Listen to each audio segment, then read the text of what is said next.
Good evening, ladies and gentlemen. Good evening. Good evening. Oh, I see someone in the background. I see you over there. I see you. Ladies and gentlemen, thank you for joining us tonight. We have several stories to discuss. It's been a busy week. I've been in and out of courtrooms as I do. Uh, this past week, the YSL trial had some interesting twists and turns, but we're not going to talk about YSL right now. We want to talk about some other stories that obviously has just came out in the last day, 2 days, 3 days, 4 days. But I can't do this by myself, ladies and gentlemen. I can, but I really can't. I need to be joined with the original, my first. So much I can say about this woman. She's been on vacation. No, she's actually hasn't been on vacation. She's been getting awards. She's been pushing her book. She's been on these other platforms, but she knows where home is. She knows where home is. I let her go out and play around on the streets and everything, but she knows where she needs to be at. My day one, ladies and gentlemen, let me welcome my co-host, the original Crystal Jordan. What's up? What's up? Happy Saturday. Happy Saturday, Dennis. Happy Saturday. Happy Saturday. First of all, congratulations. You got that beautiful award of many awards, but that was special because, this is March. This is Women's Month. Yes. Before we get into our things, how was that experience? It was amazing. We had State Councilwoman Park Cannon gave actually resolutions to 33 trailblazing women in Atlanta, and I'm always just humbled to be in the presence. Atlanta is full of some amazing women, and I felt honored to be in the room. It was just a lot of women that have been putting in the work over the years, and were it was great energy, congratulating each other. It was put on by J Production. So shouts out to Jakeem with JP Productions agency that actually kind of put the ladies together, and also again Park Cannon, who has an amazing story. But it was a great event. Yeah, Park Cannon ran for. She's a Congress. Was she a congresswoman? Isn't she? No, no, she's not. She's a state representative, isn't she? Mm-hmm. Okay, okay. Park Cannon. She Yeah. was the. Wait a minute. Park Cannon was the one who got arrested at the Capitol. Yes. Yes.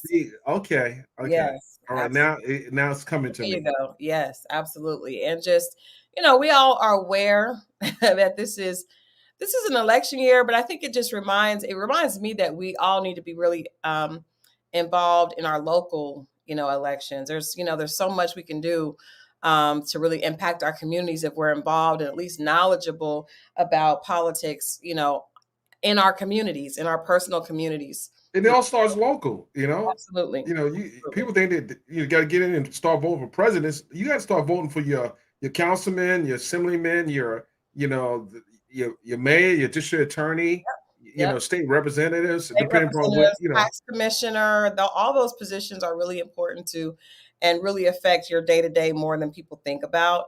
And you know what? I told my husband this. We went to a friend's vow renewal today, but I think after I've had the opportunity to work in politics a little bit, behind the scenes doing Yeah, we PR and know. things like that. But I think, Dennis, I think that's something I would consider doing, to be a council person, to run for council. What? Oh no. I Oh my would. goodness. Not now. Probably like in the next 10 years, that's something I would consider doing, because I just think it's really important to be involved in the front lines. And because of what I've seen working behind the scenes, that's something I aspire to do. I mean, why 10 years? Their judgeships are they're up. You have all kind of seats that, hey, Fonnie Willis is running for office. You want to go against Fonnie? No, we leave that one alone. But I do not want to run again. No, no, no. I think because I just think in that I still have a lot of things I'm doing in my career right now, with clients and writing and doing things, but that is something I eventually aspire to do. well, listen, you have my vote. Well, you know what? I'm gonna need more than that. I'm gonna need your strategy. We put together strategy. You and I have talked Absolutely. about Well, strategy that's for the behind the scene. We don't let everybody know how we moving. We just get the job done. So for those who don't know, we do a lot of stuff behind the scenes. And strategy is important. It's. I tell people it's more about is money's important, but if you don't have if you're not standing on something, Mhm. then where are you going to get your votes from? At the Right, end of the day, there right. are many issues that we're dealing with.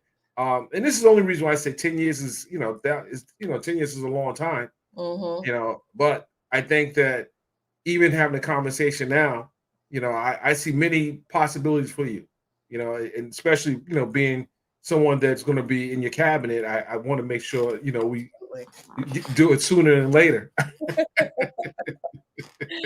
that was good. With that said, ladies and gentlemen, there has been some interesting developments in many stories that we have covered in the past, but I want to get into the first one, and this is a deal with Carly Russell. Carly Russell uh, took a plea deal.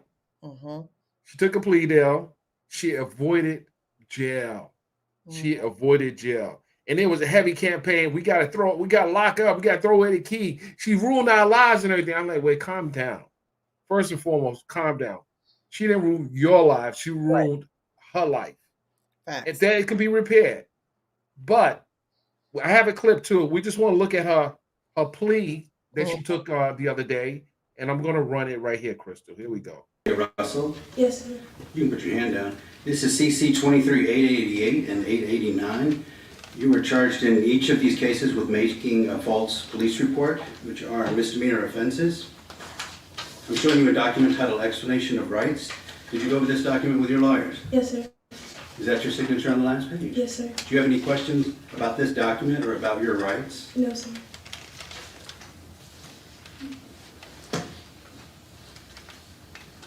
All right then, and there is no plea agreement here. Do you understand that? Yes, sir. In CC 23-888, as to the misdemeanor offense of making a false police report, how do you plead? Guilty. And in CC 23-889, as to the misdemeanor offense of making a false police report, how do you plead? Guilty. Fine. Girl, say You that with your chest. Hey, guilty. I'm a little out of order here. I'm showing you Court's Exhibit B. Did you go over this document with your lawyers? Yes, sir. And is that your signature at the bottom? Yes, sir. Are you satisfied that your attorneys, Mr. Emery Anthony, Richard Jaffe, and Lucky Milad, Yes, are sir. good and competent attorneys and have represented you well? Yes, sir. Are you satisfied with the plea agreements in these cases? Yes, sir. You're pleading guilty of your own free will? Yes, sir. Has anyone forced you or coerced you to plead guilty? No, sir. Has anybody promised you anything in exchange for your plea? No, sir. Are you pleading guilty because you are in fact guilty? Yes, sir. All right, at this time, before we proceed, well, I find that your plea was made knowingly and voluntarily, and based on your plea, I find you guilty. Before sentencing, first, is there anything that the Attorney General's office would like to add? Yes, Your Honor, if you don't mind. Here we As get the court crazy. is aware, I have asked to speak today, and I have a lot to say, but the court has asked me to limit it to 2 minutes, and so I will do that. Lady. First of all, this case has always been about respect for law enforcement and respect for this community as a whole. Ms. Russell faked a kidnapping, duped the community, and contrived this situation. We still, Judge, don't know to this day where she was, how she got there, what she was doing, and with whom she was doing it with. Once we figured out that she was supposedly missing, the community got involved. Hundreds of people got involved. They took time away from their families, their work, their fun. Law enforcement got involved, from federal, state, to local. And they took time away from their family, their people, their work, other cases that needed to be solved. This has been a case that it was taken advantage of, and it's our contention that Ms. Russell knew this would happen. She had researched it on the computer. She had researched search terms about Amber Alerts and the movie Taken, all of those things. And then, Judge, when she came home, Crystal, before we finish playing this, I want people to pay attention to what's happening here in the background. This is a misdemeanor case. You see alongside in the courtroom, you see a bunch of cops in the courtroom. A misdemeanor case. Yeah. You know why that's being done, right? What is your perspective Well, on the that? reason why they have all these cops in here, they want the judge to see that the police are outraged. But let's be honest here. They all got paid. I mean, it's in the budget. This could have been easily a real kidnapping, but it's still in the budget. People are upset I get it, but they still do their job. This is their job. Right. Every case that they investigate don't necessarily yield a true crime. Right. So I think a lot of this outrage is fake outrage. I agree. It's fake out. I do think it's fake outrage. I mean, obviously, I was thinking that the police were there because they, the prosecutor is trying to show how she wasted, resources of the city with the police, using the police and things like that, which is true. But, watching that clip, the biggest thing that stands out to me is that Carly is 25 years old. Right. 25 years old and grew up and has grown up as a part of this social media age where there are a lot of people lying about huge things on social media. Now, few get the type of attention that this case, did garner. But I do think that we have to understand. I don't know that she has any previous. We haven't heard that she had any previous, There's no previous, no problem. record or anything like that. This is a 25-year-old girl that that lied. She did lie, but I think that it blew up bigger than she thought. And this case, to me, it should be used for us to teach young people that, using hype and things to get attention, it can be very dangerous, and it can have extenuating circumstances and lead to consequences and results that you may not have banked on. So there are a lot of people on social media claiming things have happened to them that have not. And she just happened to have the right timing and got a lot of public support. But I don't think that she is an outlier. This is what's happening on social media a lot these days. From someone lying and saying that their house was robbed, or someone lying and saying that they got cheated on and caught somebody. Like, it's a lot of different levels of people doing things to get shock and attention, and at the ultimate result, I guess they want likes and money, from social media. So I do think that the way the prosecutor is going at this is a bit much. Right. But we also know that race plays a big part in this. Absolutely. And let's listen to what the judge said, because that's important. I want people to put it in context and don't think that she just got off scot-free, because by Right. no stretch of the imagination did she get off scot-free for a misdemeanor. Right. We have ring camera footage of her walking casually down her parents' street, and when she gets in front of her parents' house, she runs up there and starts beating on the door. Police were called, the body cams show that she's flailing around and still perpetuating this ruse that she was kidnapped. Okay, we get it. The ambulance was called. She goes to the hospital and she finally speaks with law enforcement, and that's when she tells the story about the orange-haired man and woman telling that was Donald Trump. her hair and eating Cheez-Its. This ruse continues. The orange-haired And it man. doesn't stop until a couple of days later when her lawyer issues a statement. So I have to say, Judge, that because of this ongoing complete disrespect for this community as well as law enforcement, it is our contention that she should get some jail time. I understand that it's a misdemeanor. I do. But because of the effect it has had on law enforcement as well as on the community, we feel even if it's weekends in jail or nights in jail, that some sort of incarceration is warranted in this case. I think I kept it under 2 minutes. All right, thank you, Ms. Morris. All right, is there anything from the defense attorneys? No, sir. Judge, what we're gonna do is gonna let Ms. Russell make a Yes. statement. Okay, Ms. Russell, before being sentenced, you do have a right to make a statement. Is there anything you'd like to say? Yes, sir. Your Honor, I want to genuinely apologize for my actions and the resulting negative impact inflicted onto others. I made a grave mistake while trying to fight through various emotional issues and stress. I am extremely remorseful for the panic, fear, and various range of negative emotions that were experienced across the nation. I want to specifically acknowledge and take accountability for the pain and embarrassment that I inflicted upon my family, my church family, friends, neighbors, community, and all of those who were directly involved in search efforts for me. I also extend my sincerest apologies to the Hoover Police Department and every other law enforcement agency and personnel for the position that I put them in and for the resources used. I absolutely regret my decision, and in hindsight wish that I had cried for help in a totally different manner. My prayer is that I will be extended grace and given the opportunity to redeem who I truly am and restore the positively esteemed character that I have worked so hard to attain for the 25 years of my life prior to this incident.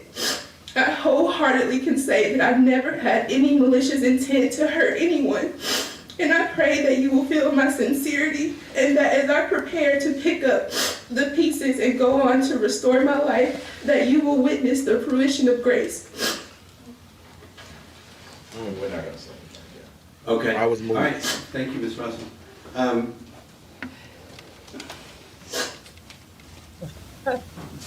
When you first made this report, you alarmed Okay, community, so this community, and let me say something with the alarmed cameraman. country. He needs to get his Story act went together. nationwide, as you know.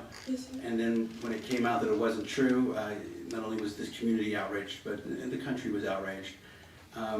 What you did was you wasted a lot of government resources, and you're going to pay for that. You're going to pay every dime of that in restitution in this case.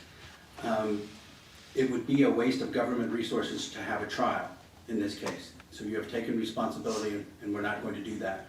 It would be a waste of government resources to put you in jail. One of the most expensive things the government does is incarcerate people. And we need to reserve our jails for people who are genuinely a threat to the community. Although we're very upset about what you've done, you're not a threat to the community. I'm not going to treat you any differently than I would treat any other first-time nonviolent misdemeanor offender. Accordingly, it is the judgment and sentence of this court that you're sentenced in each of these cases to 6 months in the county jail. These sentences are consecutive with each other, and these sentences are suspended.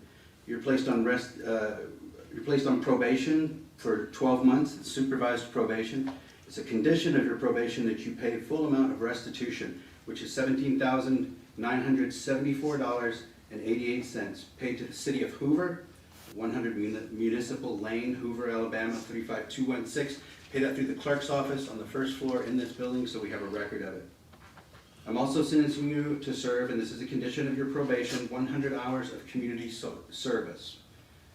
I want to see, when we come back, I want to see that you've made progress, if not have completed that community service. I understand that you're currently getting mental health counseling, is that right? Yes, sir. It is a condition at this point of your probation that you continue getting mental health counseling, and I'd like to see some proof that you're getting that counseling when we come back. This case is set for a review hearing. We're going to review the amount of restitution that's been paid, community service, and that date is October 16 at 9 a.m. Anything else from the state or the defense? Nothing from the defense. No, you're not. So, Thank you. so Thank you, Jack. okay, so there you have it. Restitution, which is $18,000 pretty much, $17,900, $18,000. 100 hours of community service, mental health. I mean, that's a lot for a misdemeanor, and it's a first offense. It is a first offense. And it's not violent. I do believe that I do remember hearing, and I'll have to look this up. I do remember hearing that the reason that she kind of broke down and did this is because she had gotten fired for something that happened with inappropriate behavior where she was working, right? I wish that more judges would look to solutions like this. Now, of course, like you said, this is a misdemeanor, nonviolent offense, but I do think that we have to take it seriously. And I also think you have to realize that the entire country was in arms about this. They have to do something that will be impactful. So 100 hours of community service, like I said, I wish that we had more judges looking for solutions like this with people that actually would, and mental health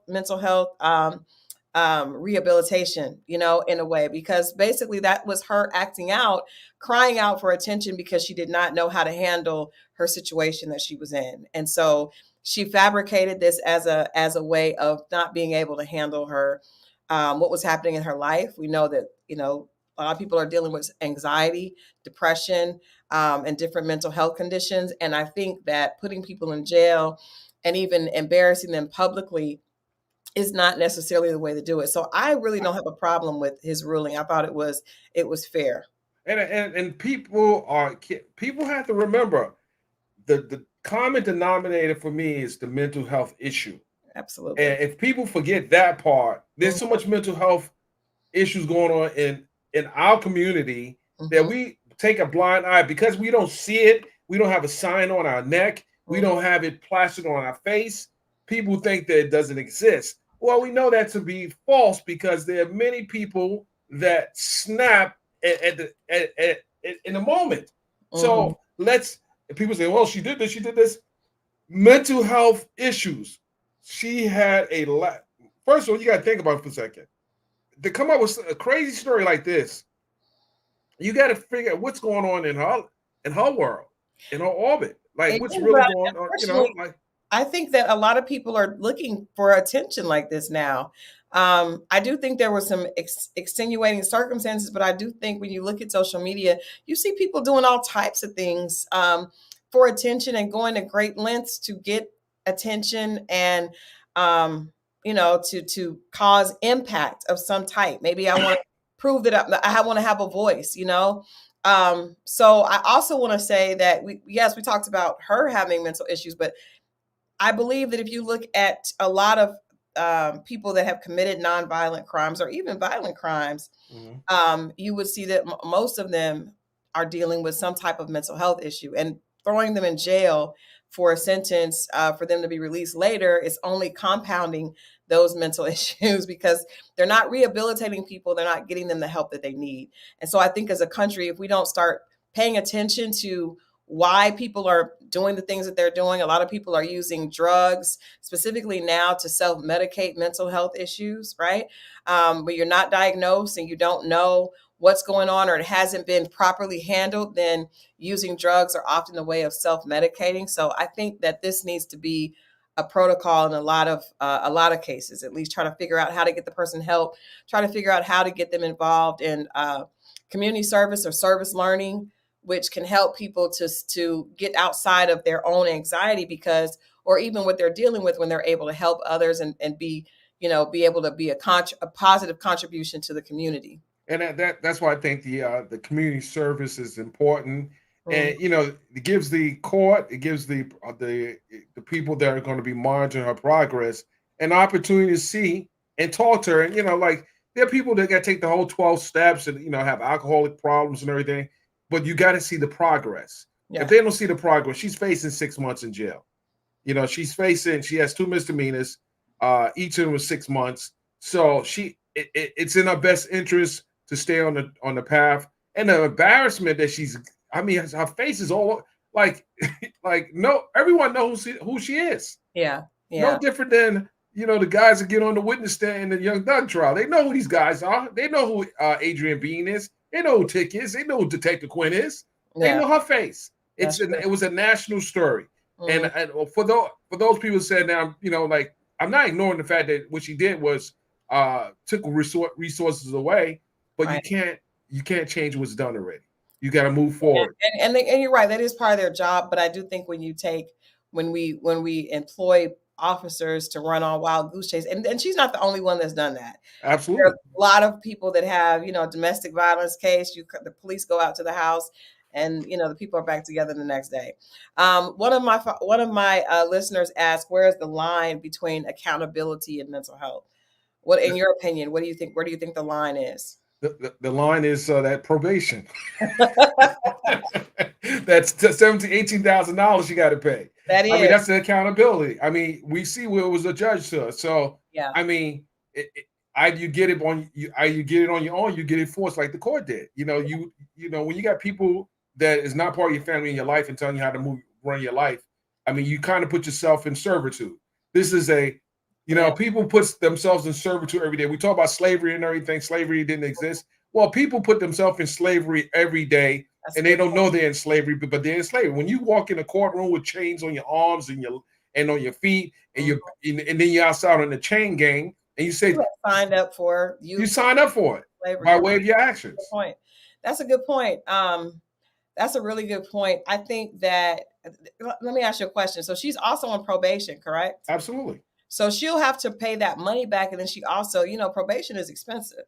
Well, that's Alabama, so I don't know what the $17,000. We know it's $18,000. She has to pay that. It's It's But nothing in addition to there's that. a monthly cost to being on probation that is going to be in addition to that she has to pay back for restitution.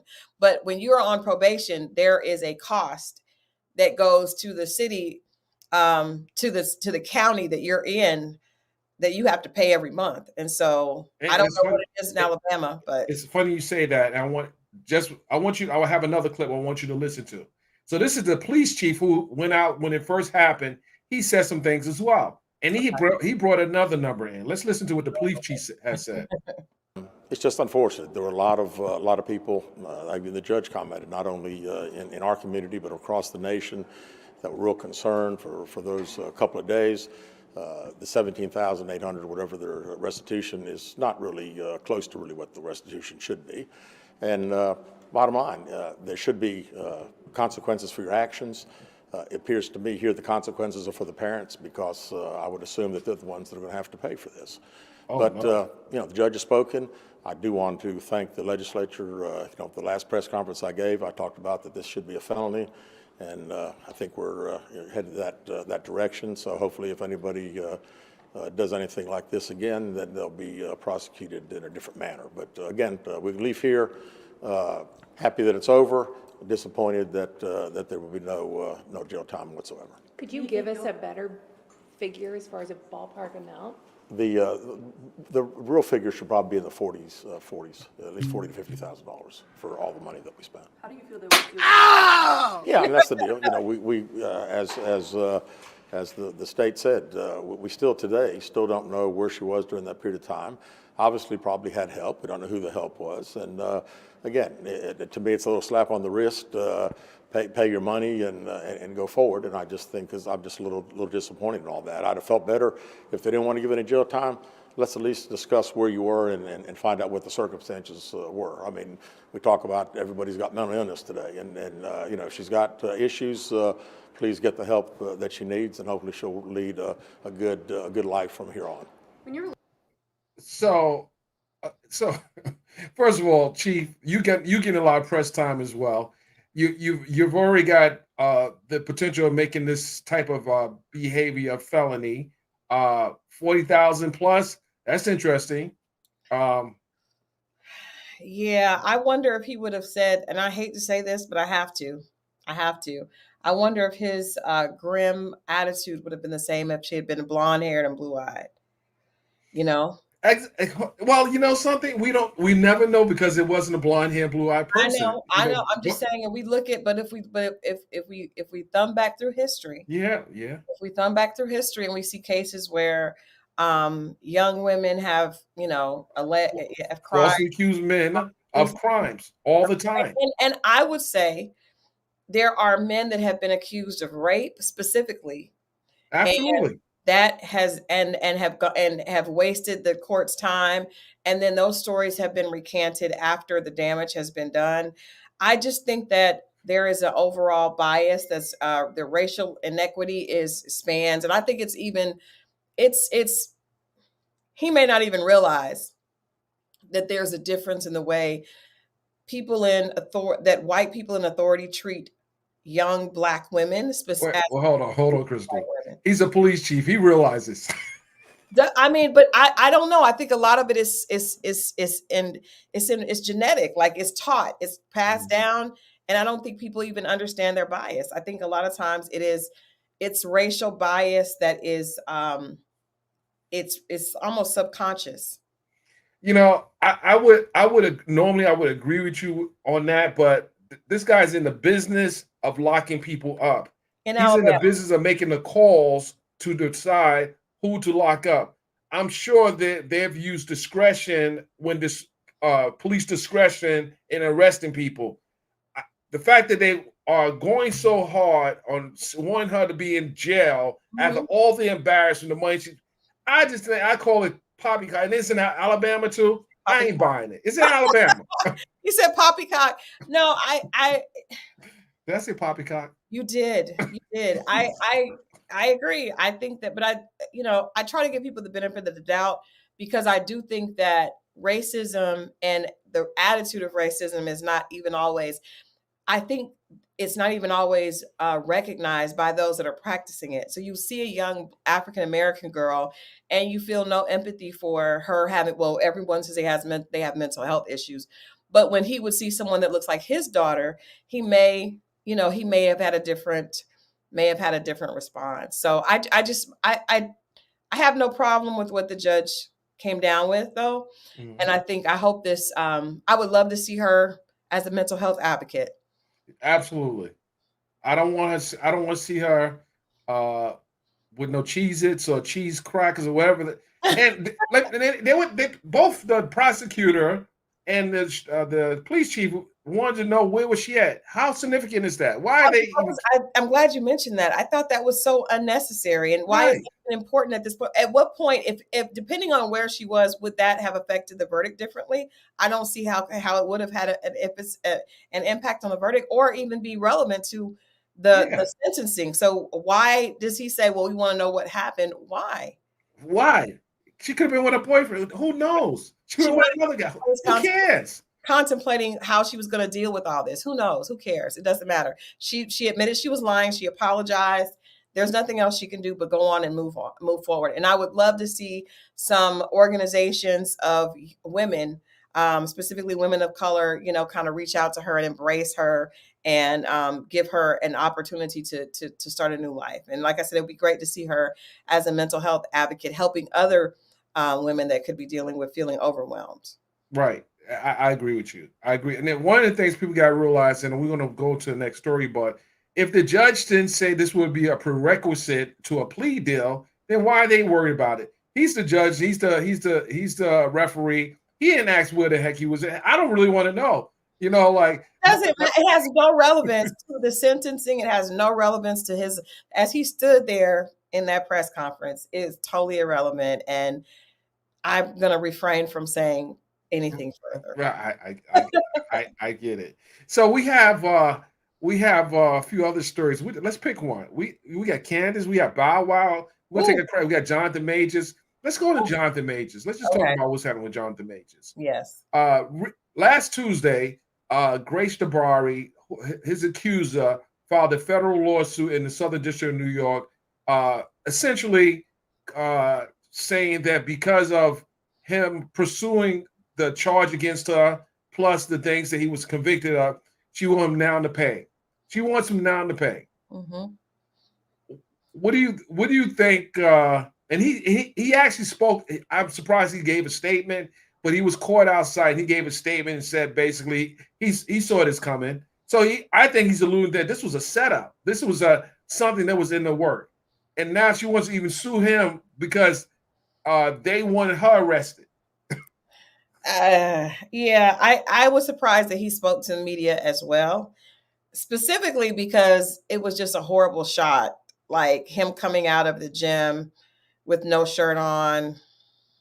What was it horrible for the ladies? Or what? I didn't see the shot, but was it really horrible?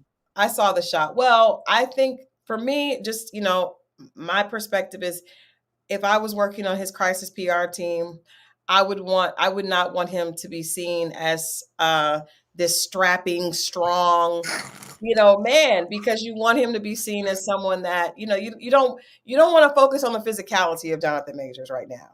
Right? Are you trying to emasculate the guy? What the heck? No, I'm just saying I would not want him speaking to media unless he was dressed and look. I just think it speaks to this anyway, very physical nature that he could have been overpowering the young lady. Oh man, the brother's getting a bad rap again. No, I just think that wasn't the smartest time for him to speak. How do you know they were going to be out there? But he should not have spoken to the. Well, he should have spoken.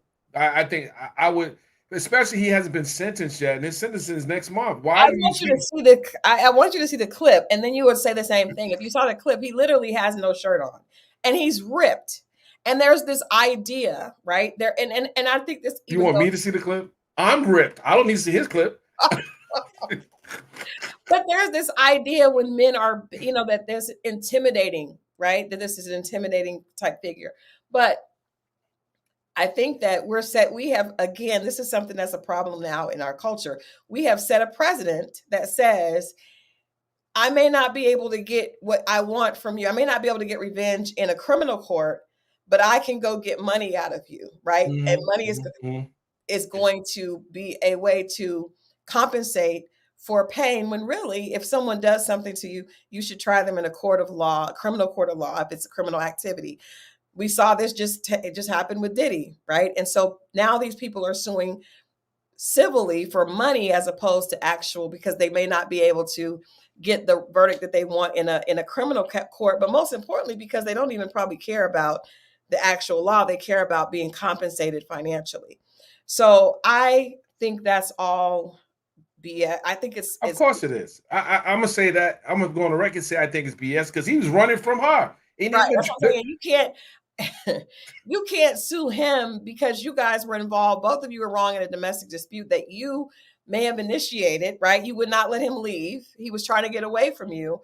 And then the fact that he did not lay down and allow you to persecute him without showing that you were the aggressor. Now you want to sue him for financial gain. It just, well, and it won't be cameras because it's SDNY. It won't be cameras in the courtroom, but the video of him running away is going to be played to that jury, and it's going to be a different conversation because the what was allowed in the criminal case is not good. It's not going to be allowed in civil case. Well, some of the stuff will be, but it's going to be a different ball game. And then people, if it's going to be in New York, I don't know. This is going to be interesting. This is not going to be like Johnny Depp and Amber Heard. I wish it was being played out in the state court. That way it could be cameras in there, and we'll see what really is going on. She wants to sue this guy. She saw all her, and she's let's see some of the things she's actually said here. Hold on, let me just bring this up, Crystal.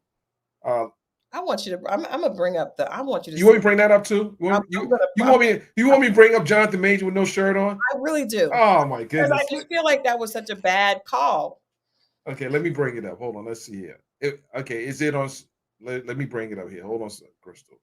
She wants me to bring up Jonathan Major with no shirt on. I just want people to understand why I said it was a bad call, because when you're trying to, especially when he's still waiting for sentencing, like I just didn't think that was the smartest thing for him to do. Okay, let me see where we can find it at here. Let's see here. Because I also feel like, well, let's just show it first, because I'm sure that the chat doesn't understand my outrage over it. Let me see. Your outrage. Let me see what this outrage is looking like here. And again, you guys have to understand, I'm speaking from the point of a publicist and like communications advisor. That was just not the best look.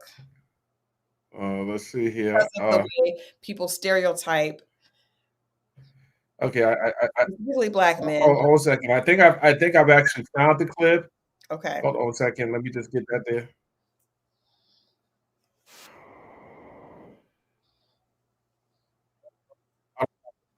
That's not the clip. So I don't have the clip, Crystal. All right, let me try to get it and send it to you. Yeah, because I'm seeing another photo with his shirt off. What the heck is this? So I would say that his lawsuit is going to play out. It's going to take time. It's not going to happen right away. I don't know if she's trying to force the guy to a settlement, but now he's going all the way. I can see this guy. Oh, he didn't get the justice he wanted in the state court, so he's probably going to counter. He might even counter sue. That's a possibility as well. Yeah, he probably will. I would assume his lawyers probably will.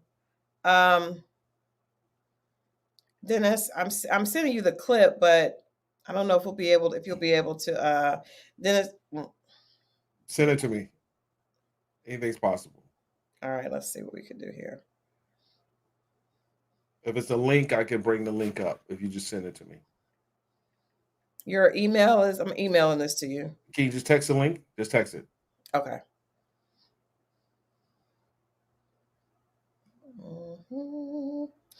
Yeah, I think that they probably will. I think they probably will countersue. I think they should. I think that lawsuits can go either way. Like Johnny Depp and Amp, it was a countersuit. Mm-hmm. So I think that it would be a smart move. Right. Even though he's it's right there. Okay. Hold on a second here. Let me go pull this thing up. Let's see here. Hold on. Let me bring it up here. Stand by, ladies and gentlemen. Let me. I just want you all to understand well, not outrage, but why I just thought It sounds like you outraged. We're it wasn't gonna. the best look. I'm not outraged by him without a shirt on. I just don't think this was the best look. Yeah, let's see if we can get this thing played here. Stand by. Let me open it up. We got it right here. Okay, we're gonna turn that volume up here. We're gonna bring it up. Oh. I see what you're doing, Crystal. I see what you're doing, Crystal. I see what you're doing, Crystal. Crystal, No, I'm not doing anything. I'm not Crystal, I doing see anything. I'm what you're just saying, doing. Hold on a second here. Oh, you know what? I gotta put a disclaimer on this one. put a disclaimer on it. I'm gonna have to put a disclaimer on this one. It's a little too much here. See what you're doing, Crystal. You trying to get me shut down over here. Hold on. Here we go. Oh, maybe just a little clip of that, but they will be able to see why I was so. Yeah, I didn't even see this. Not that I would be looking for it, but I get your point. Well, I was watching TMZ and it came on. And I was like, whoa, why would he speak to cameras right? Why wouldn't he have put on a shirt? Okay, so let me bring it up here. Okay, share our screen here. Stand by. Here we go. Boom. Let's go. Here we go. Ready? Well, You looking good? I know. I mean, I see your trainer here. What are you training for? Work? Work. Okay. What kind of work? Like a project? Any acting or anything? Yeah. Oh my God. Okay. Tell me a little. Fingers crossed. I kind of want to know a little. Fingers crossed. Does it feel good to get back into acting, doing what you love? Nothing better in the world. Yeah. Of course. I mean, I want to know. Except my kid. Huh? Except my kid. Except your kid? That's better than acting. Yeah. Okay. And Megan. And Megan? Yeah. Okay. I mean, I want to know, you guys are so in love on the red carpet last month. I mean, I got to ask, what's so different about Megan for other past relationships? My heart. Yeah. Oh, she's your heart. I mean, why do you guys think you work so well as a couple? Connection. Connection? Yeah. Okay. I love that for you. Understanding. Love. Like going. Of course. I know, I wanted to ask you, last question. I Yeah. mean, I know your ex is, filed another lawsuit against you. I mean, how have you been Another one? feeling? Yeah. I mean, I'm not surprised. you're not surprised? No, I knew it was coming from the beginning. Really. Okay. I mean, how do you feel about it? I mean, I'm sure you're ready to put this all behind you. I am ready to put it behind me. I can't say much else about it though. Okay. That's the law. Of course. All right. Well, thank you so much. Okay. You understand what I mean now? Hold on a second. Hold on. Get that out here. Go. I'm sorry. Wow, CJ. Do you understand what I mean now? He did that for the camera. Ain't no way where I'm getting in my car. I have to get out of the gym and sweat my car up with the, do you have leather seats? Because I'm sure you have leather seats. It He had no just cloth wasn't seats. a good look. He answered in one word sentences. It's a lot to unpack in that interview. It is. But do you understand what I'm saying? I wish you wouldn't have said anything. I wish he wouldn't have said anything because, like you said, there's a lot to unpack. Now he's alluded to the fact that he's actually working again. Now we're going to try to figure out what is he doing, what production house has greenlit something with him in it. If so, if that's the case. Second of all, acting is the best thing, except my kid, Megan, that felt very forced.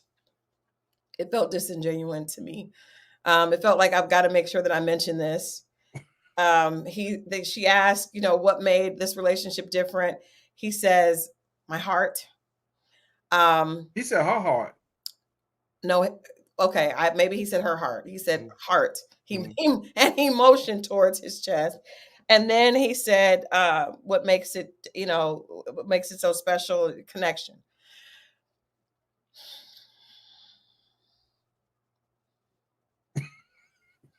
The brother can't catch a break. I mean, she out there. He could have been quiet. Silence is better in so many situations. It's like, be quiet to keep people from knowing. People may have assumptions about you. You stay quiet. You refrain from confirming them. He walks out with his shirt off, and I know the person who was interviewing, by the way. I I'm recognize sure. the voice. So I'm she, sure. she's gonna keep him right there talking, and He could have. The door was right there. He could have just pulled the door shut. I kept wanting him to pull the door shut. Just no comment. Thank you. No comment. but his handler wasn't there, so it's different. It's different. His handler should have been there. His handler. Well, no, he should know by now. Yeah, true. He should know by now. Okay, so all right. Well, Jonathan, good luck. I see you in the gym. You catching up to me, Jonathan. You got to work out. You got to push. You hit that press a little more. Those curls. You want to catch up with me, John. I see what you're doing. I think that he is doing an impeccable job at that part. But I just think that, painting a picture of him, because we know that, media is very influential, and the pictures that we see influence people. And so, And it's advertising. People need to see the guy. Hey, we need to get that guy in the movie. Look at him. He's cut up. He's cut up. He's cut up like when I mow the lawn next week, I'm gonna take my shirt off. Maybe I don't know what it'll do. Maybe well, like the neighbors to keep cutting guys afterwards. If you were waiting sentencing for domestic, for what is it? Domestic assault? Was it assault? There was this. It was a low-level misdemeanor. If you were awaiting sentencing, I would suggest you not be seen outside ripped up with your shirt off.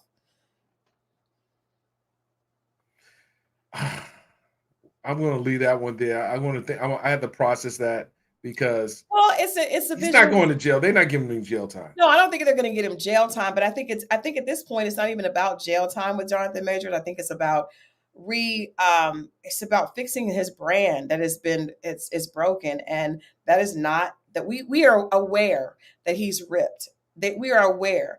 The problem is not his physicality, because we saw what he was able to do in Creed. He was amazing. The problem is he's been accused of being very emotionally abusive, and at the very least of assault.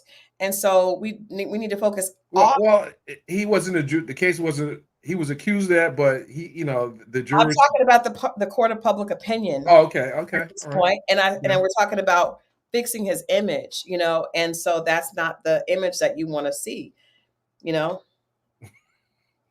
just saying. Okay, moving right along. We're gonna get back to you, Jonathan. It's gonna be in New York, so I might cover it whenever it comes up. We'll have to see.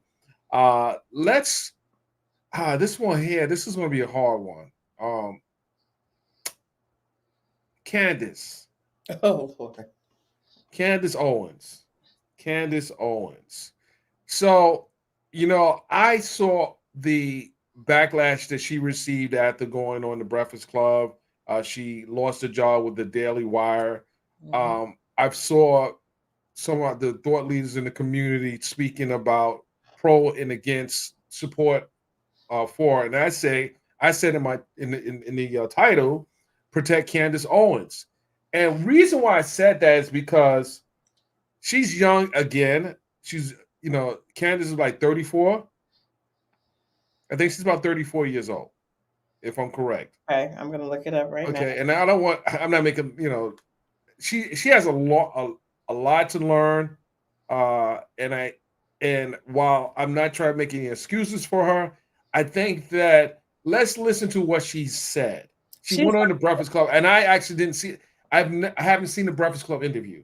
But you haven't either. So I do have a clip from some of the things she said, and I want to unpack what she said, and I also want to remind people of some of the things she actually said in the past. But let's look at what she said on the Breakfast Club. Let's bring this clip up, and I'm gonna stop it, and let's talk about some of the things she said. I want you to give me your input on it because your input matters. And right there. Did you read the book Uncle Tom is the Hero? Okay. And she wears that label. She wears that badge with honor. That that people are calling Uncle Tom. Do you think from following her in the past, do you think she gives you that she is deserving of that label? First of all, I want to say I think Candace Owens is extremely intelligent. And I think that she knows how to push emotional points for a conversation to get people to engage and to get people to, because if people that feel like get into extreme emotion, if they're either extremely for what she's saying or against, she wins either way. And I think she knows how to get in there and say things that are going to incite emotion. I also think that some of the things that she says, she goes a bit far just to do that, just to play into that.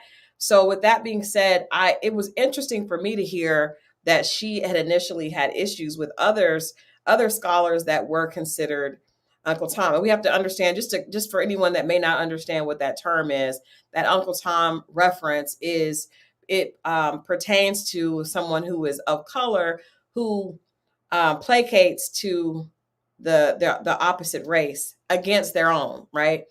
For the sake of being accepted and received by the placates to white people. Let's just talk about what it is. Uncle Tom's reference it for blacks who, like Clarence Thomas, for example. He's gotten that label, not just, I didn't give him the label. He got that label on his own.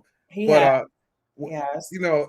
Ben Carson, Carson, Herman Cain, I think Herman's passed. So we won't talk. But I do think that, to her point, there is a problem with Black conservatives, people assuming that all Black conservatives are fit that description. And I think that's unfair.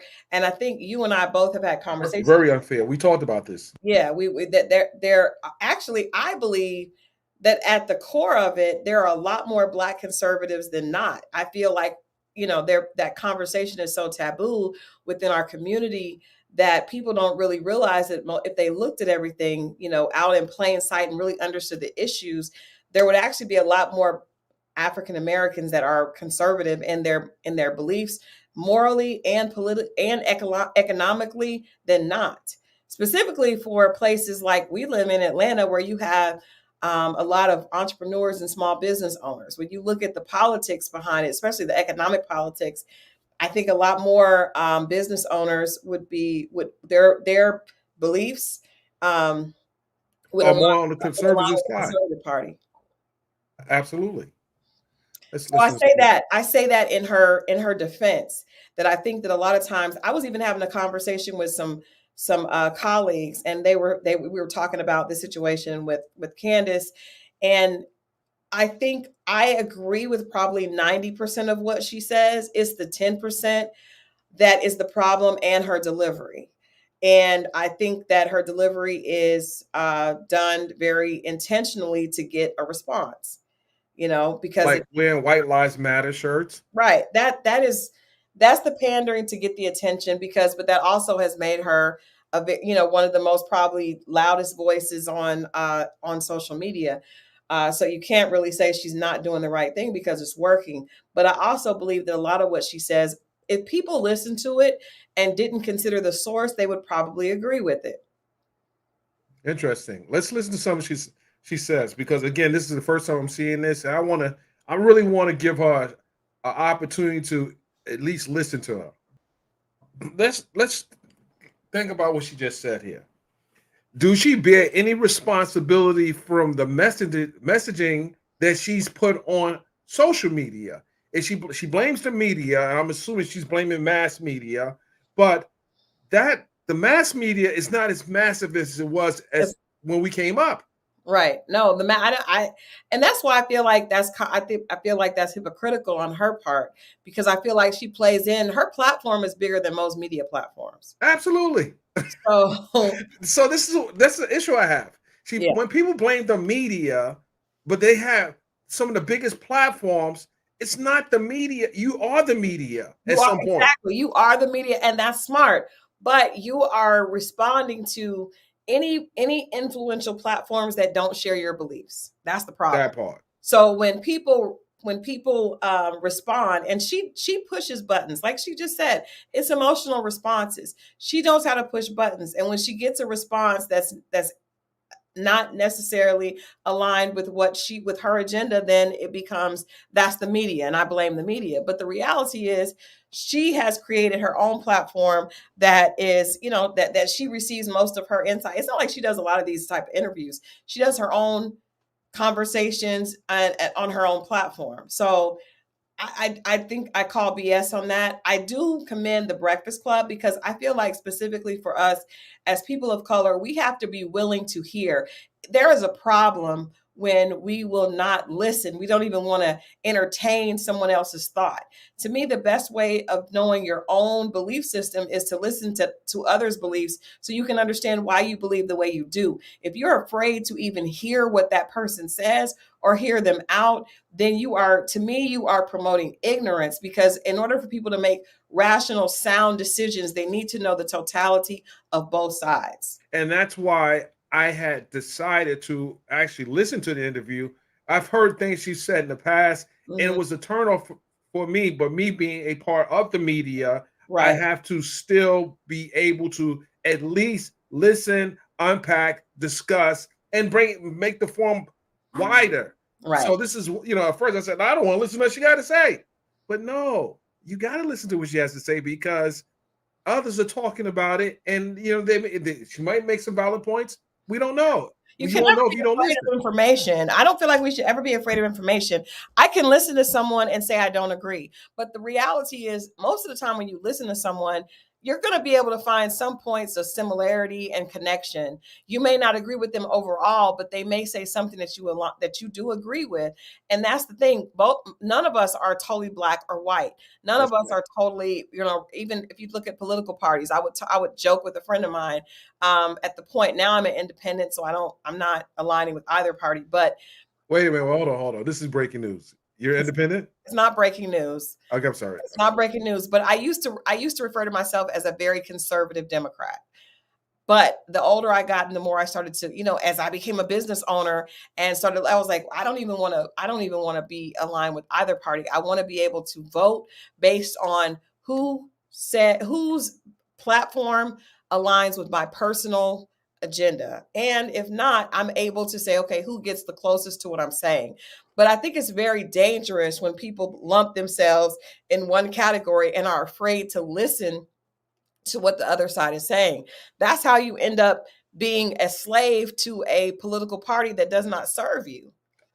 Okay, so I agree with you. I totally agree with you. But I also know that people run the risk of following others, like almost like a cult like following. Exactly. So sometimes you got to be careful sometimes of what you take in. Like, I'm not going to sit around and listen to the Proud Boys messaging all day just because Right. I say I want to listen to them. No, I'm good on them.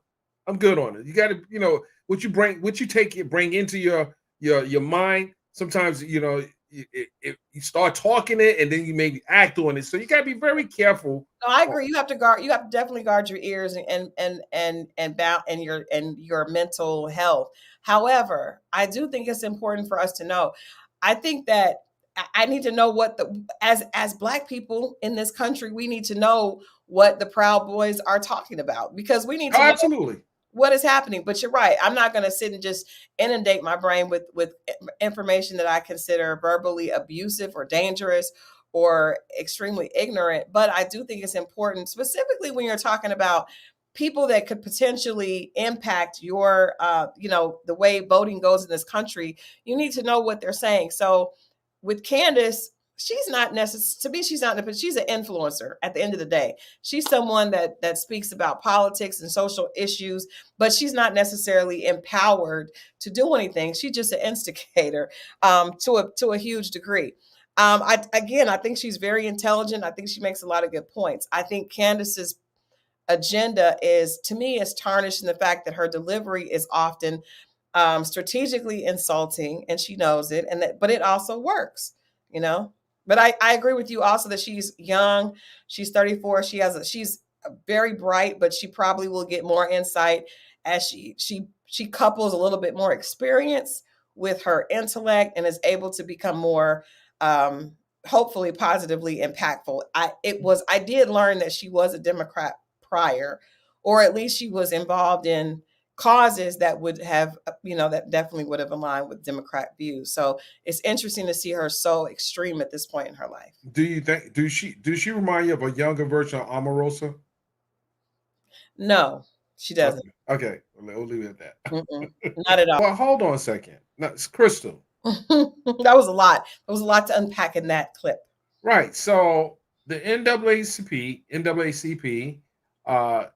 came in after hearing these kids making racial statements towards her, and her gay best friend, according to her, also made racial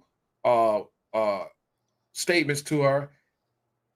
Don't you think the NAACP should have came in? Do you think that they should have said? What do you think? I think it's hard to know exactly what happened. And that's funny because I had read that she was a part of a campaign with the NAACP years ago, which is interesting. I was just like, that's weird because of her stance now. But depending on how she sees it, I would love to know more about that situation. Because that really speaks to it. I believe that, who we are is largely based on how we grew up, what messages we learned from as a child. And for her to make that move, I grew up in Oklahoma, so there were I was called nigger several times. In college, I was called nigger, but I never would have done, that wouldn't have been my response. So Candace is obviously someone that from a young woman has been taught, and even maybe a young child, that you can fight back, and she was very aware of racism, right? So that just kind of is a weird beginning for her, considering where she's at now. I would love to hear more about that because, like I said, that was a lot to unpack. Who spearheaded that? Did her mother? Because for her to homeschool and then to sue them for the time that, or not sue them, but for them to repay, that meant that there had to be some type of legal proceeding for them to get paid for the time that she was out. Someone had to be involved with that. That wasn't. I agree with you, yeah. And I think probably because she said she was younger, she's homeschooled. I think her parents probably came in and said, "Hey, yeah, this something ain't cool." Mm-hmm. We don't know everything. So that's interesting, though. It's interesting who we choose to make the villain in the stories. Because if you notice, Charlemagne, DJ Envy, and even Just Hilarious all insisted that was racist, and she really doesn't villainize the kids that are doing it. She does not villainize them in that story. Instead, she chose to villainize the NAACP. Interesting. It's just interesting how this is why you gotta listen to the interview. You caught that. I caught it too. But other people should catch it. She defended the racist versus the black the organization that protects against racism. That says a lot. That says a lot. And then I believe who you marry, to me, says a lot about you. I'll just say that. Well, we're gonna talk about that because some people I've seen some of the comments saying, well, and partly I agree with you to a certain degree. But you pointed out something very important. She attacked not the racists. She even want to speak against them in the story. She made excuses. Well, he was gay, and it was late, and we were out. Right, she defended the racists and attacked the NAACP. She did. Like, let people pay attention to that. Let's see what else Miss Owens has to say. All right, that's misleading. Economic growth is a misleading term, which means after being freed, right? then of course you're going to have extreme growth and more growth, because you're going from negative and having nothing to starting to build and to attain wealth. Also, that wealth was abruptly halted because of all the racist civil and racist acts that happened against Absolutely. African Americans that were being able to start Burning towns down. to obtain wealth. So that is the economic growth. I just want to make sure that people understand that not ever were we outpacing whites. Not ever were we outpacing whites economically. When you looked at where whites were going like this, we came from here and started. So of course that jump is going to make it seem like we're crossing more ground, because we were coming from a negative, a negative place. So that is extremely misleading, and to say that, and almost to say that we were good in the 1950s, and that totally like makes Which is the a work lie. that the civil rights movement did. It's almost kind of throws a shames on that, like there was no need for cancels out the need for race, the issues that Martin Luther King and Rosa Parks were working for, saying that that's not needed because Black people were doing great. There was a lot of economic growth in the 50s. Please, that's not true. Black women could not get jobs in offices. You know what I mean? So I'm not gonna get emotionally triggered, but see, Right. this is what She's happened. very triggering, Crystal. And this is why my concern is that they didn't really challenge her. They didn't challenge her at all. They didn't challenge her. And I think that is a danger, that you allow someone on your platform and then not ask them to, like, if she would have said that what she said about, for example, Biden, I would say, well, so where's your proof at? You're Right. saying this, Right. you're slandering the guy, technically speaking. I know he's a public figure. You can get away with slander, defamation to a certain degree because he's a public figure, but you're you have upset no proof. because people are doing the exact same thing to Trump. So you're fine with it when you are slandering Biden based on personal issues. And actually, Charlemagne is the only one that said, well, I like to talk about policy. I don't want to talk about it personally. At least he said that, but they did not hold her accountable for any of the things that she's saying, specifically the story about her own story about the school. And she checked them on the fact that she did not sue the school, but they never actually pressed her.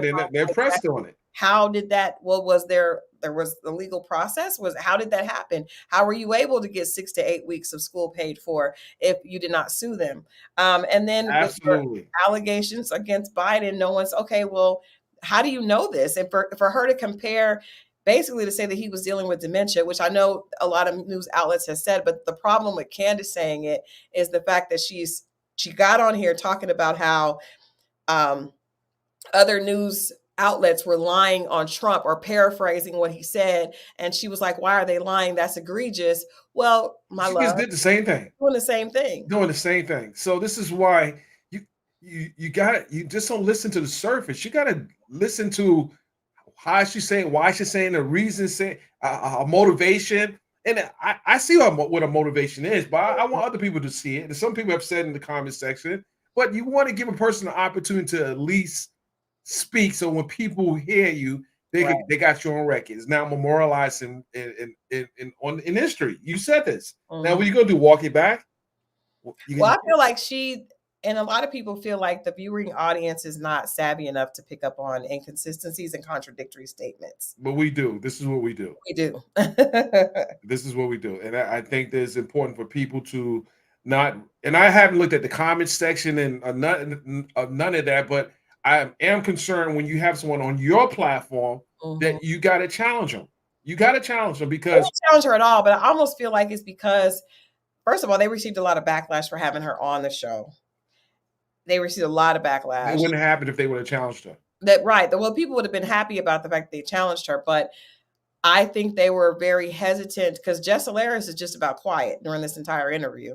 We don't hear from her at all, which I find disappointing, because I think that she's she's actually does a great job at holding people more accountable at this point than Charlemagne and DJ Envy. Yeah, it says a lot. It says a lot. Ladies and gentlemen, we're going to listen to about maybe 5 more minutes of her. Hear why she got fired. I got to hear what she said that got her fired. Okay, we'll listen. Okay, we'll play that. Okay. Let's not make a light of the fact that people during the pandemic needed resources. That's true. Let's not play games here. That's People true. was see, she's not being honest. There were people who really was affected during the pandemic. And she talking about there were people who also took advantage of the pandemic. There There are people were, who went but to prison. I don't like the fact they were just giving money away. People had And no way to work. People lost their jobs. People were out of work. People's companies shut down because they weren't. I was one of them. You know, my PR agency, we had to close the doors because none of our clients we were were able. working on a project just before We it were, happened. yeah. And I mean, so that is, you know, to say that they were just giving out money. No, it was response to the fact that we were in a national crisis. And, you know, I thank God the government did try. Now, of course, there are going to be people that take advantage of it, but I think that's what the government is supposed to do. Someone said, who reported the stream? What are they talking about? I don't know. Uh-oh, they shut us down for talking about Candace. Who shut us down? We're not shut down. It is. It says stream unavailable. What? Yep. Yikes. Wait a minute. Hold on. Hold on a second. We're not shut down. We got people right here watching. We're not shut down. My stream is. Do you see it? Well, hold on a second. Hold on. Hold on a second. Hold on a second. It says stream unavailable. Stream suspended for policy violations. Wait a minute. Hold on a second. Hold on a second. Hold on a second. Hold on.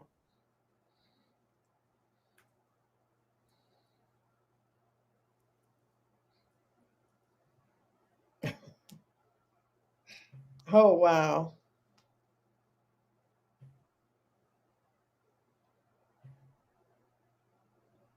Yikes. Dennis. Well, I hold on, hold second, hold on. No, we live. We live. Crystal, I don't know. You might got shut down. I got shut down. I never shut you down. What are you doing? I don't I mean I didn't do anything. I'm not sure. I'm like, wait a minute, we're not shut down. Okay, so ladies and gentlemen, yeah, we're not shut down, Crystal. What I'm are you gonna go doing? out and come back in. Mine was shut down. No, you stay here. You stay here. We don't need you to go back out. Stay right here. I gotta come back in and try to get back on. You're on. You with me. No, I'm not. Okay, we back. It says we back. We back. We ain't going nowhere. He said, girl, go lock the door and shut the blinds. We've been shut down. All right, listen, hold on. I was like, wait a minute. We didn't even say anything. What? Oh my God. I don't read the listen. Stop reading the comment section. We like, can run it out. Listening. Somebody said Candace Owens has Europeans on her side. I'm like, she really does. These are your people, Crystal. Oh my God. Okay, ladies and gentlemen. Oh, they said BBB's because of playing the Breakfast Club's interview. No. This is this is fair use. It's back. We're back. We're back. We ain't going nowhere. Yikes. So, like Big Brother was like, whew. Oh my goodness. Let me see. I don't know. We'll figure it out. You saw warnings and everything. Yeah, I saw warnings said policy like, but we're back. I see us back now. Okay. Everyone, go check on Hip Hop Inquiry. Make sure Hip Hop Inquiry is up. I don't know what's going on. I'm looking at it now. It's up. Okay. So let me go lock my door. Lock your door. The ball is coming. Okay. So listen, before I don't want to I know you want to find. We're gonna hold it for Kansas for right now. Yeah, let's just pivot to Jermaine. I mean, Michael Malden and Bow Wow. Yeah, let's go. Be safer because I don't have no trouble. Okay, ladies and gentlemen, we're coming back to you, Candace. Don't think we on your neck. Yeah, we're coming back. But let's talk about Bow Wow, ladies and gentlemen. Bow Wow is being sued by Jermaine Dupri's dad, Michael Malden. Now, why did Bow Wow think it was a smart idea to do a tour and to use the name of the trademark that Michael Molden, who is Jermaine Dupri's father, owns. So let's bring the lawsuit up, Crystal. We got the lawsuit right here, ladies and gentlemen. We ain't playing with you. We have the lawsuit. Let's go. Oh, here we go, ladies and gentlemen. Oh, I hate this. Michael Molden brand versus Shad Gregory. I didn't know Shad Moss was Gregory. You a Gregory, Shad? So the Molden brand Incorporated is the plaintiff, and the Shad Gregory Moss, aka Bow Wow, is the defendant. Now, who would have thought the Bow Wow, the one of Jermaine Dupri's hottest artists in the past, is being sued by the dad? You can't play with people's intellectual property, Crystal. You know that. He knows. Whew. And you know, the interesting thing is, Bow Wow just did an interview a couple of months ago where he talked about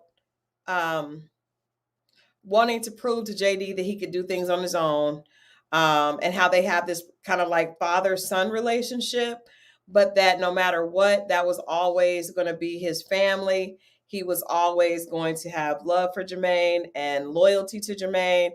And it's just sad to me to see this happening right now, specifically after they just went through that a couple of years ago, where there was a dispute. I think it was actually last year during the 50 years of hip hop, because he talks about the fact that when they were at the BET Awards, they did the tribute, the So Def tribute. He was on stage with Brat. They weren't speaking, but they all performed and had a great performance to honor Jermaine. But they were, had kind of gone through some things. So this is really unfortunate. We know that Jermaine's father, Michael Malden, has been a huge force in urban music for decades, and was one of the kings of the tours in the South. The brains behind the Scream tour, which is really how Bow Wow came up. I really think Bow Wow was Jermaine's biggest success. I think maybe not continuous, but there was one point when Bow Wow's career was huge. He was in movies. He was a huge commercial success. Absolutely. So to see their relationship come to this is really unfortunate. It's just really unfortunate to me. Well, why do you think it was a smart idea? But let's read some of the lawsuit. Yeah. Let's read. This is the complaint. I'm gonna start reading it, Crystal. Okay. Plaintiff Malden Brand Incorporated, for its complaint against Shad Gregory Moss, aka Bow Wow, the defendant states as follows: for 40 years, Mr. Michael T. Molden has offered a variety of products and services, including branding and management, to young, developing music performing artists, including his own son, Hall of Fame songwriter, performing artist, and producer Jermaine Dupri Molden, aka Jermaine Dupri. So, right there, his son, one of the biggest producers in the South. Yeah. Promoted and developed his son's music performance career. Jermaine Dupri first performed as a dancer with music performance legends Diana Ross, Herbie Hancock, and Cameo. In 1984, Mr. Molden was producer of the original New York Fresh Festival. You remember Fresh Festival? Mm-hmm. The first ever national multi-act live music performance event featuring young hip-hop artists, rappers like DJs, dancers such as Run DMC, Houdini, the Fat Boys, and I was on that tour, each of whom at the time were relatively unknown teenage music performers. So he's already laying his history in music. In 1992, under the direction and advisory of Mr. Molden, Jermaine Dupri discovered the music performance talents of two young teens named Chris Kelly and Chris Smith, Chris Cross. Chris Cross in College Park, Georgia. Mr. Molden named the duo Chris Cross, which recorded a song called Jump, written and produced by Jermaine Dupri. The song was the fastest climbing song recording on the charts in 20 years. Chris Cross went on to tour around the world and to sell millions of song recordings. The crisscross phenomenon started a new young movement in the music industry, making Mr. Malden and his son Jermaine Dupri two of the most sought after promoters and developers of young talent in the industry.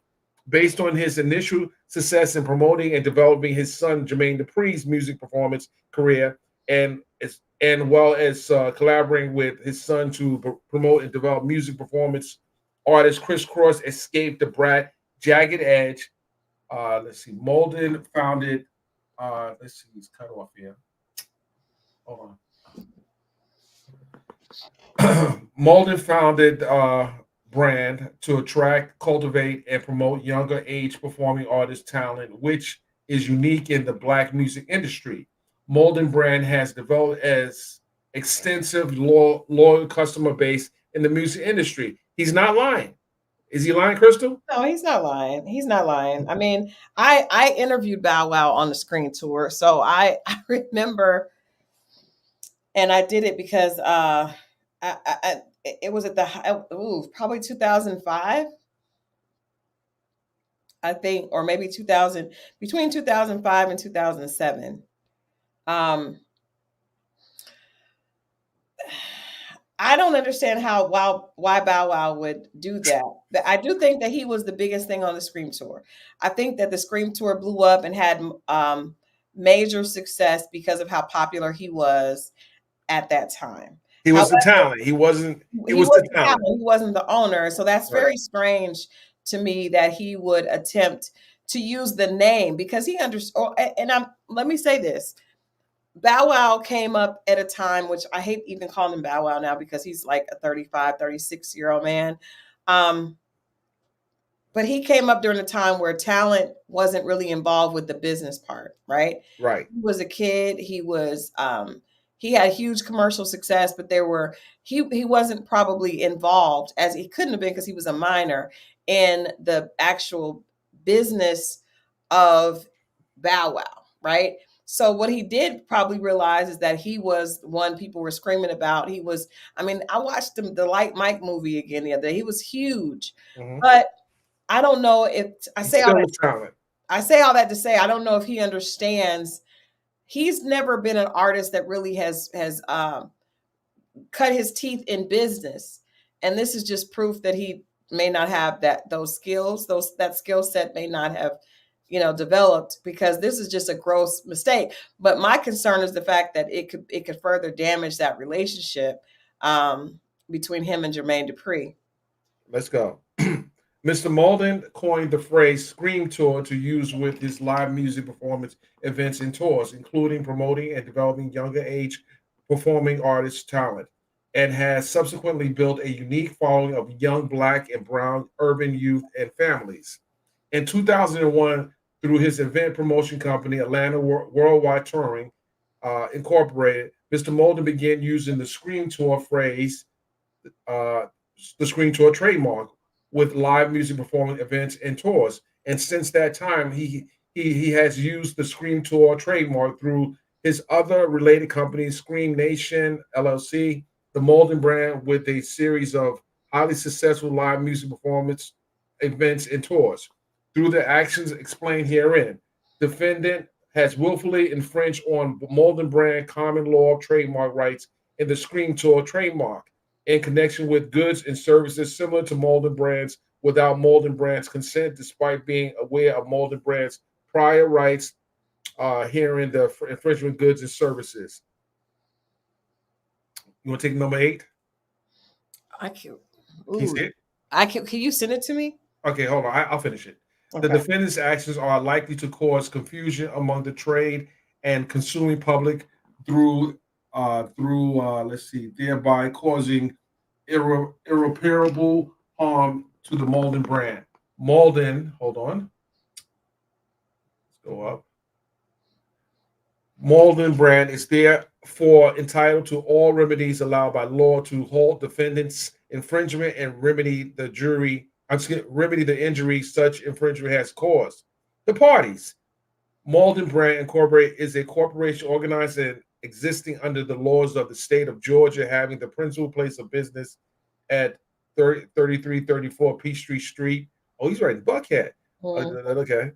Okay. Oh, okay. Let me pull up on you. Okay. On on information, he's been in for a long time. On information belief, defendant Chad Gregory Mars, aka Bow Wow, is an individual residing in the state of Georgia, having a well, I don't want to put his address out there. Okay, we don't put his address out there. They will be screaming at us, you know. We gonna get taken down again. Yeah, we don't want to do that. We're not doxing the guy, but it's public information. The court has federal questions jurisdiction over the complaint by virtue of the 28 USC section 1331 and 1338. The court has supplemental jurisdiction over the claims arising under the laws of the state of Georgia pursuant to 28 USC section 1367A because the state law claims are so related in the federal subject matter claims and that they form part of the same case or controversy and derive from a common nucleus of operative fact. So they're just laying out they have the it's there in their jurisdiction. He's violated the trademark. He should have known the trademark existed because it's his trademark. Yeah. What Bow Wow was thinking, ladies and gentlemen, I don't know. Like, there's just no way to make this right. I mean, there's no way to make that right unless Bow Wow just acknowledged that he had no idea. I think that he tried to trademark. Come on, Crystal. This guy could have just picked up the phone, called, yo, JD, I'm doing a screen tour. He said that he talks to JD 4 or 5 times a day. They're on social media going back and forth. What do you think that he can just disrespect some man's business? Assuming I hate that. I just want this to all. I hate when it comes to the court and to the press, to the public, because I feel like that's obviously a long-standing relationship that. Now, I also know that some of the other, I believe that Escape had an issue with Michael Malden as well. And someone in the comments said that they had told him that they would work with him, but not his father again. I don't know if that will even happen. Well, you know, because I know that you know there's some bad blood there because with their life story with Jermaine and Escape, but again, if the business is unless Bow Wow can produce that he owns a trademark, he doesn't own the trademark. They're going to shut that down. And there's an order. The judge actually signed an order, which it was just filed, but there was an order because they ready to go. They ready to go to court. Judges said, "Listen, these are the things you guys got to do because we ready to bring this into our courtroom. This is going to happen in Atlanta. This case is going to be played out in Atlanta. I think this is probably going to get resolved. It's not going to go to the distance. I will bet money that this case gets resolved sooner than later." Yeah, I think he's going to withdraw it. Bow Wow has to. We know that Michael Malden owns that brand because he's done it with other artists after Bow Wow was no longer in that age demographic. I can't think of there was some other groups that did the Scream tour after years later. You know, Michael Malden definitely owns that brand. Yeah, everyone knows that. You know, anyone, I'll say everyone, but anyone in Atlanta in the music industry knows Michael Malden. He put these tours together. Right. He's the 300-pound gorilla. Yep. And I think that he's just giving Bow Wow a wake-up call. Yeah. I just wish it could have been handled outside of the court, but I also feel for Bow Wow because I think Bow Wow is extremely talented and probably underrated because of his extreme success early on, and then you know, things haven't reached that. You know, he hit his peak early, which was unfortunate and probably difficult to deal with as far as mentally. So I just wish that it could have been handled differently than this. Well, this is a 45-page lawsuit. We're not reading the whole 45 pages. I will post a link, make it available on our website, hiphopinquirer.com. But I would just say that we will keep you guys updated as this case goes through the courts. I don't see this case going 6 months. This will be a case that people will I mean, at the end of the day, this should also teach people about their business of intellectual property, of ownership. This is just a gross negligence because Bow Wow should have known that. Bow Wow is I stand corrected. Bow Wow is 37 years old. My God. Can you believe that? It's crazy. I mean, listen. 30, yeah, he's age of my daughter. So Little Bow Wow is 37 years old. you talking about Lil Bow Wow? You can't say you can't say no Shad Moss. We ain't No, but gonna I know we got to call him Shad Moss, but I'm just thinking that it's just crazy how time flies. yeah. He was Lil Bow. I remember on tour. Yeah. Like I Yeah. said, I went to go interview him. I'm trying to think of how old he was when probably like he wasn't 20. Nah, he was on the tour. He was like freaking 14, 13. No, but I went when they came back. Oh. So he might have been like 18 at that time, maybe. Which tour are you talking about? The Scream tour, but it was like maybe Scream. It was, let me look at it. It was one of the, because they had come, it was another version of the Scream tour. Okay, version. Yeah, I'm talking when he was first on tour. He was very young. Yep. Very young. But these things happen. It's just interesting that Atlanta is such a small community in the music industry, and you to see a lawsuit involving Bow Wow and Jermaine. Wait a minute. So I see here that Bow Wow, that this was a release, this was a press release that was released in 2023, which is interesting because I was setting up interviews, and the Scream Tour 23 was so the title of the press release is Bow Wow, the original face of the Scream Tour, acquires ownership stake in Scream Tour in partnership with Black Promoters Collective. So this basically, and this was supposed to feature Lele, who is on Nickelodeon, along with King, because we interviewed King for. I have a junior reporter that interviewed King, but it says that Bow Wow, as a kid star once himself, Bow Wow is excited to come back to the platform that solidified his career as one of the millennial generation's greatest entertainers. I had to bring the Scream Tour back, Bow Wow exclaims. Not only a partner, but more than a decade later, Bow Wow is returning as a host for the upcoming tour, the Scream Tour. Wait a minute. Is there some paperwork that shows that he's got a percentage of the? We got to see those, maybe some contracts there. Wait a minute, ladies and gentlemen. This may be a developing. You got a press release, and did anyone challenge that press release? Was there? What I do know is because I interviewed King. T.I.'s son King was supposed to be on this tour. I remember that, along with Lele, and the tour was canceled because we were supposed to interview Lele. Why was it canceled? It was canceled probably because of this lawsuit. But in this press release provided by Black Promoters Collective, it says that Bow Wow obtained partnership and a stake in the Scream Tour. We need to see the receipts. And did Michael Molden put out a response to this? If this was done in, is this a bad PR nightmare for? And you know what's interesting, Dennis? We know the publicist that put this out. Very credible. Who put it out? Teresa Sanders.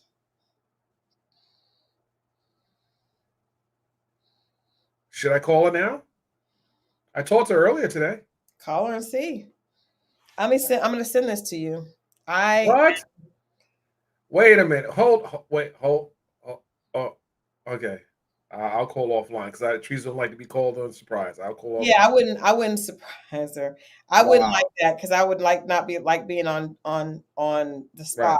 I wouldn't. Yeah, I wouldn't do that. I'm sending this to you so you have this. This press release was put out because I was like, wait a minute, and I don't think that she wouldn't do nothing like that. If she would, wait a minute, this is interesting. Proof. I can't imagine her putting out something that she didn't have clearance for. Yes. Wow. You sent it to me? Mm-hmm. Interesting. Ladies and gentlemen, we need to vet this this Yeah. situation. We The know there's a lawsuit. We don't know if the deal fell through, but there's something going on here. We got to find out. Well, I believe it did. So it was supposed to be Scream Tour 23, hosted by Bow Wow and Kayla Nicole, with performances by that girl Lele, Young Dylan, Van Wanmore, these are and King was added later. So these King Harris, C Limits, Roscoe Lupo. Young Dylan is on Nickelodeon too. So these are big names. I can't imagine that they would have signed on for this. And there's an entire tour itinerary here. Right. I do know it was canceled because, like I said, I was. I got to get more information on this because she doesn't put a name on things that did not vetted. So Yeah. I don't know. Yeah. But this definitely ended up in federal court. So. And it did get canceled. The tour was canceled. So. What date was it for? So this was released in July of 2023, the press release. Okay. But I interviewed King about this in January. But when the tour was supposed to start in July? No, the tour dates, the first date, the tour was this has Scream tour dates for August of 2023. Of 2023, okay. All the way through October, and then I guess there were more because we interviewed him for dates that were supposed to start in March of 2023 of 2024. Oh, okay. And this just happened. Wow. Yeah, let me look into that and see if I can get some information on that. And then we'll go back and revisit the lawsuit, and I'll try to get some background on this. But Crystal, this is a lot to unpack here. It is. That was in real time, right? It happened in real time. Yeah, that's what investigative reporting is. Let's see this is some breadcrumbs out here. So there might have been an understanding by the defendant that he had the right to do the tour. Yeah. We don't know what, woo. Are they still I don't know. Let's see if JD unfollowed Bow Wow. I did not see any pictures of Bow Wow at the Hulu premiere. Was he there? A Freaknik. Was he there? No. He wasn't there. Brat was there. Ooh. And Bow Wow definitely would have been there. Right. And we're going to talk about in our next live. We're going to discuss the Freaknik and what you guys thought about Freaknik. If you got a chance to see it, it's on Hulu. Yeah. A lot of people that are featured in the documentary. We know, and it's interesting to talk about. Maybe we get Rhonda up on the platform and discuss it.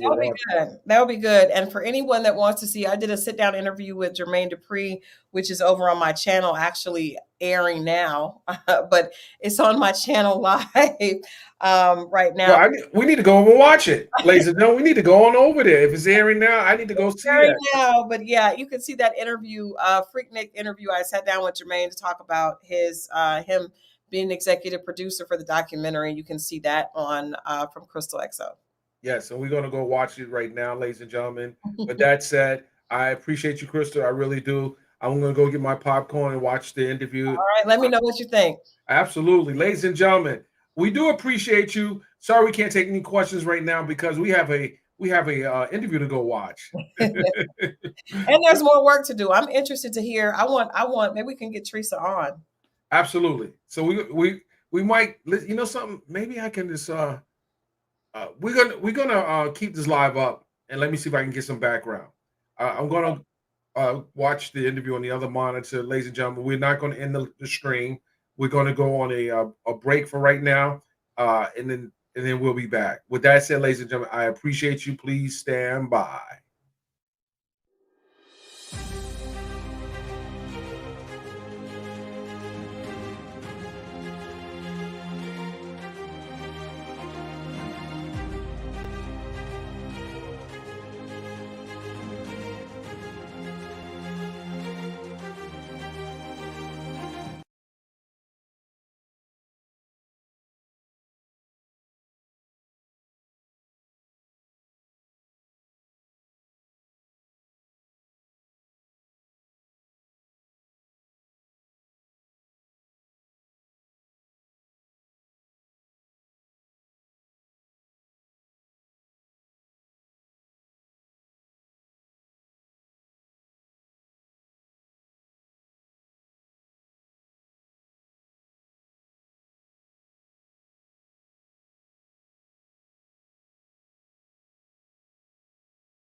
on the beat.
On the beat.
Came and that's like everybody want everybody to go.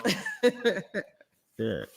But it seems like, for so long, Freaknik has been talked about. Like there's been this conversation going. Everybody knows that a lot of people that live here actually came to party and just never left. Yeah. So what made 2024 the right time for you guys to actually put this documentary together and actually bring it to a more of an official, place in the history of Atlanta? I mean, I think it's just timing. It wasn't actually like put together to say like let's make it this year. I think it's something that we've been trying to, get out. And I just think it's just I just think it's just the way of the universe. Yeah. And Atlanta at its height, because now as a city, it seems like people are finally aware of what I was speaking about in Welcome to Atlanta and what I was speaking about before I made Welcome to Atlanta and any interview that I did prior to that. I think people finally got a taste of what it was that I was saying. And so people came. So now that it's like one of the most, I would say, one of the busiest cities out. Yeah.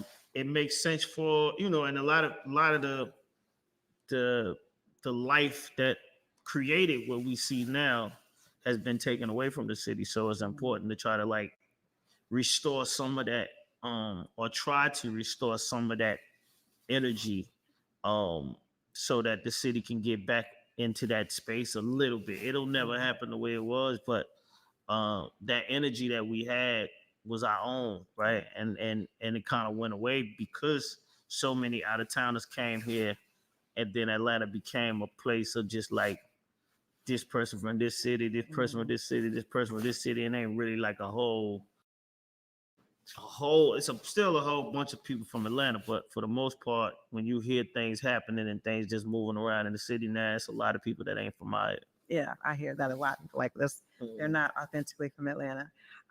Let's talk about that time period, because when you watch this documentary, you see just the ingenuity of young people. Like Atlanta's always been a city that young African Americans or young people of color, they had a voice and they weren't afraid to speak up. There's the whole the quote from Andre 3000, that's the South has something to say. Atlanta seems to always have been a place where young people, these are college students, felt empowered. Where do you think that comes from? I mean, I think a lot of, like I said, I think a lot of it's just people having the knowledge of exactly what Atlanta is and was. I seen people online talking about something like, how y'all making a movie about Freaknik? We had Greek Fest and we had all this and all that. I think like people don't understand, like in these other cities, they got one HBCU. Mm-hmm. We have 4 of them shits in Atlanta, like all in one space. Mm-hmm. I think we the only city that's got that, right? So it's like the energy automatically is just, it's Howard times 3.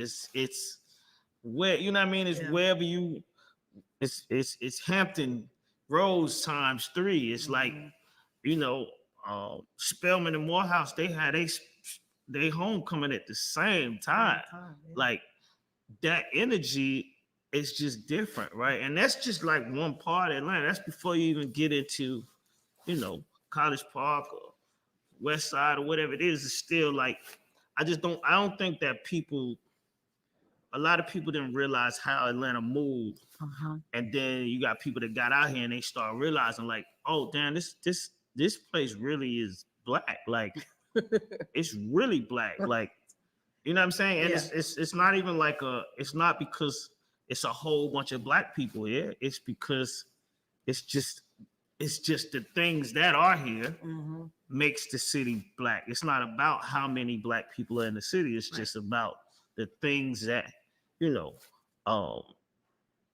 I mean, long as I could remember.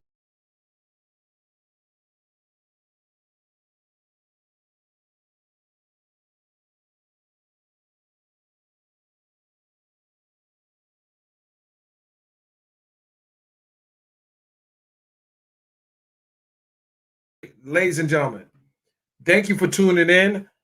That was just a clip of the interview Crystal did with Jermaine Dupri. I want you to go to Exo Crystal on her platform and watch the complete interview. We enjoyed your presence today. I really appreciate those who have joined in.